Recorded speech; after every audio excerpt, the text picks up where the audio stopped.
आज आम प्रस्तुत करवा बिना पियाज रसुण मंदिर परी घाट जो घाट समस्तंकर अति प्रिय। यही घाट आगे पियाज रसुण या घाट फिका लगे। नमस्कार, आपण मानक मो चैनल हाउस टेक सुजाता को स्वागत। आशा करुँची आज रेसिपीटी आपण मानक भल लगे।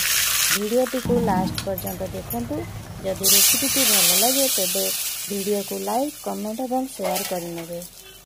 घाट प्रस्तुत करने 200 ग्राम मटर, काबुली चना और देसी बुट को लुण हलदी दे प्रेसर रे गोटे हुइसिल दे सिजाई रखिची।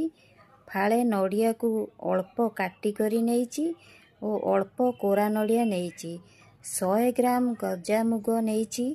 2टी टमाटो को काटी करी नेइची।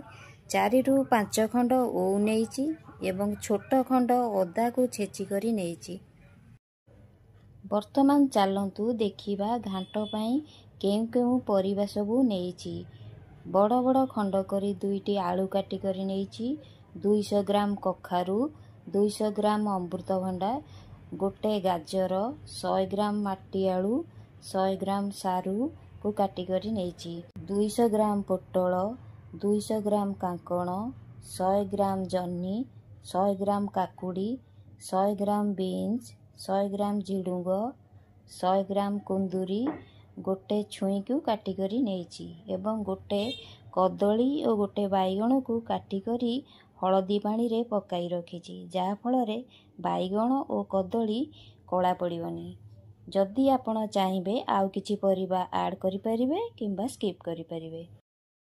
घांट मसला प्रस्तुत करिया पई मु नेइची गोटे बड़ चामच पान मधुरी, गोटे बड़ चामच जीरा, अल्प गोलमरीच, 5-6टा लवंग, 2टी अलैच, 4टी गुजराती, 4-5 खंड दालचीनी, खंडे जायफल एवं जायत्री। वर्तमान गोटे फ्राए पैन गरम करी सबुतिक मसला पकई अल्प समय पई भाजी नेबा एवं ठंडा होई गले ताकू ग्राइंड करी नेबा।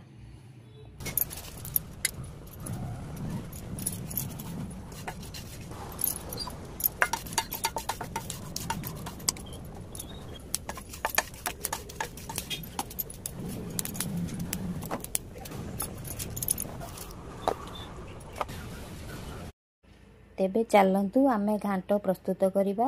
सेथि पई गैस रे गोटे डिश बसई नेबा एवं गरम होई गले सेथिरे 2 चामच तेल नै देबा एवं तेल गरम होई गले सेथिरे गोटे चामच जीरा, 2-4टी तेजपत्र पकाई भाजी नेबा।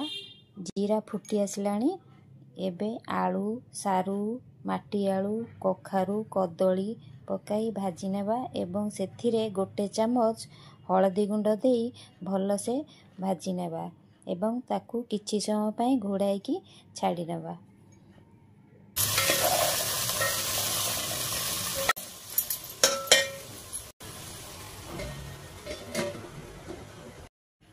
परिबा सबु भल से भाजी हो गलानी। वर्तमान एथिरे अन्य परिबा सबु पकाई भल से गोलाई नेबा एवं किछि समय पई ताकू सिजिवा को छाड़ी देबा।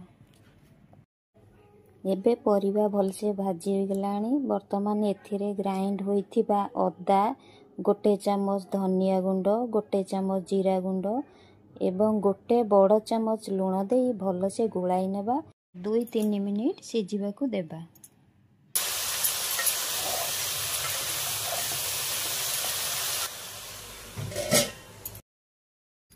वर्तमान परिबा सिजी आसलाणी। एबे एथिरे गोटे चामच लंका गुंड देई भल से गोलाई देबा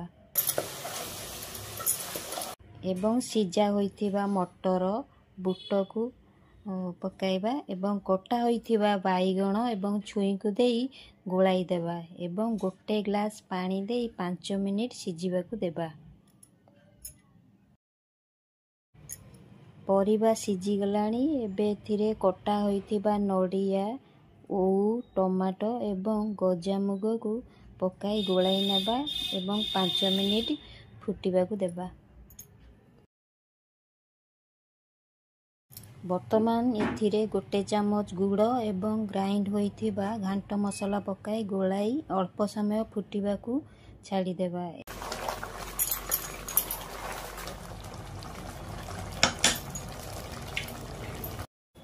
ବର୍ତ୍ତମାନ ଆମେ ଘାଣ୍ଟରେ ତଡ଼କା ଦେବା। ସେଥିପାଇଁ ଗୋଟେ ତଡ଼କା ପ୍ୟାନ୍ରେ 2 ଚାମଚ ଗୁଆ ଘିଅ ଗରମ କରି ନେବା ଏବଂ ସେଥିରେ 1 ଚାମଚ ଜିରା, 1 ପିଞ୍ଚ ହେଙ୍ଗୁ ଏବଂ 4 ରୁ 5ଟି ଶୁଖିଲା ଲଙ୍କା ଦେଇ ଘାଣ୍ଟରେ ଛୁଙ୍କ ଦେଇଦେବା ଏବଂ ପୋଡ଼ା ହୋଇଥିବା ନଡ଼ିଆକୁ ଦେଇ 1 ମିନିଟ୍ ପାଇଁ ଢାଙ୍କୁଣୀ ଘୋଡ଼ାଇ ଦେବା। ବର୍ତ୍ତମାନ ଦେଖନ୍ତୁ ଆମର ପରଫେକ୍ଟ ଘାଣ୍ଟ ପ୍ରିପେୟାର ହୋଇଯାଇଛି ଏବଂ କେତେ ଡିଲିସିୟସ୍ ଦେଖାଯାଉଛି। ତେବେ ଆପଣମାନଙ୍କୁ ଯଦି ମୋ ରେସିପିଟି ଭଲ ଲାଗିଥିବ ମୋ ଚ୍ୟାନେଲକୁ ସବସ୍କ୍ରାଇବ୍ କରିନେବେ। ନମସ୍କାର।